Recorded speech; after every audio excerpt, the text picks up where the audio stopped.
Part of the house was already engulfed in flames. Now I'm going to step out of the camera so you can see just how much damage was done to the home.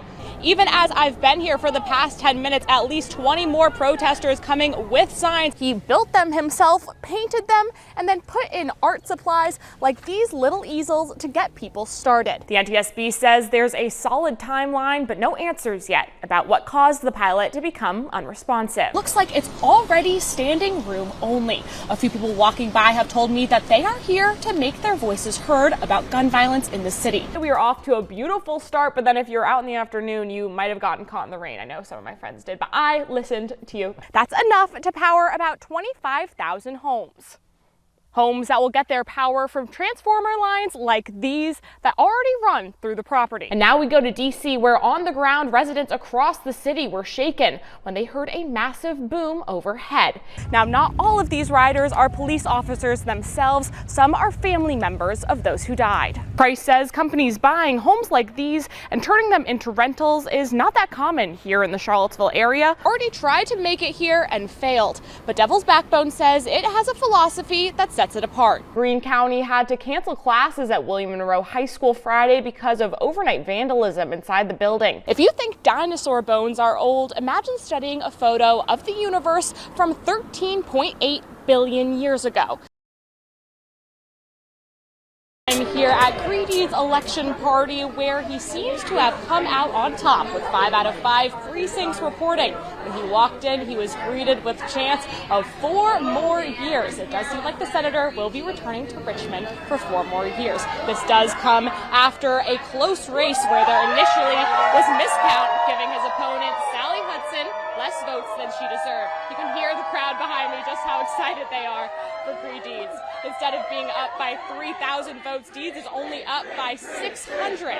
Earlier this night, we also stopped by Sally Hudson's election party, which was in lower spirits. We'll have the full numbers for you tomorrow morning when you tune in to NBC 29. Live in Charlottesville, Dryden Quigley, NBC 29 News at 11. This is Coda and Ducky. They are 2 of the 35 horses here at Serenity Farms that help students with special needs from Louisa County Public Schools. I just like all horses. Jason Wilton Carter is a Louisa County high schooler in the special education program. He's been coming to the farm for months. We see what Miss Rhonda and Mr. Bill need us to do. Then we help them out, and what else they don't have for us to do, we just start petting horses. Miss Rhonda is Rhonda Vina Laporte, the co-owner of Serenity Farm Equine Sanctuary. All of the horses here are rescues. Some of them are law enforcement seizures. They were starvation or neglect or abuse cases. Some are owner surrenders for a myriad of reasons.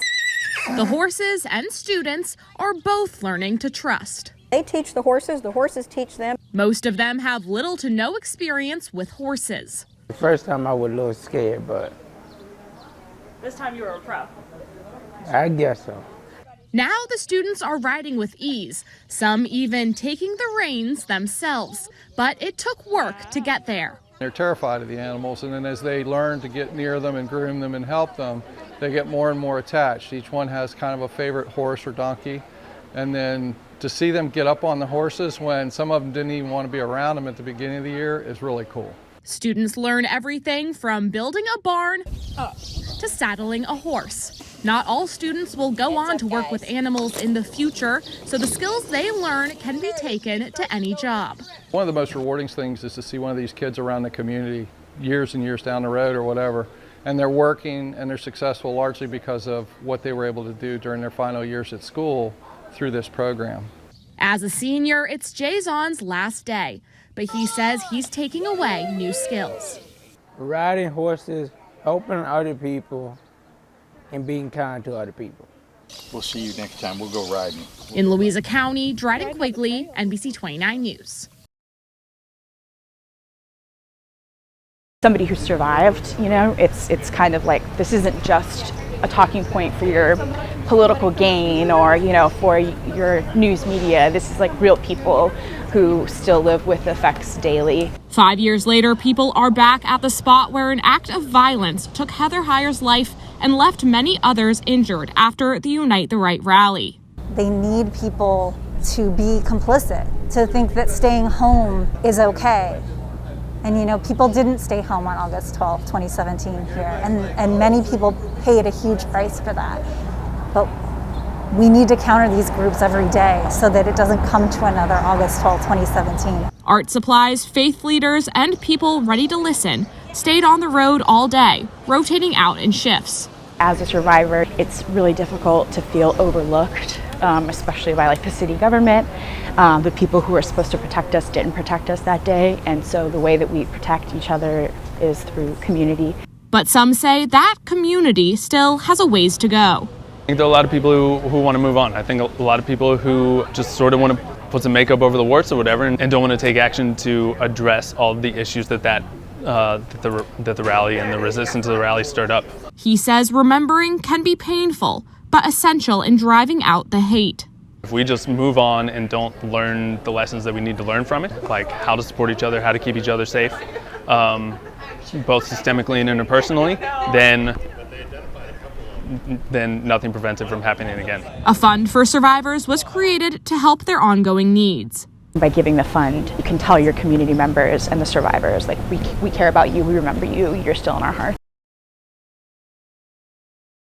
54 over in Palmyra and 55 down in Dillwyn. But temperatures are really going to drop tonight. 38 in Charlottesville, 32 in Harrisonburg, 34 in Dillwyn. Again, it's going to be relatively clear and there is going to be a bit of a breeze as well.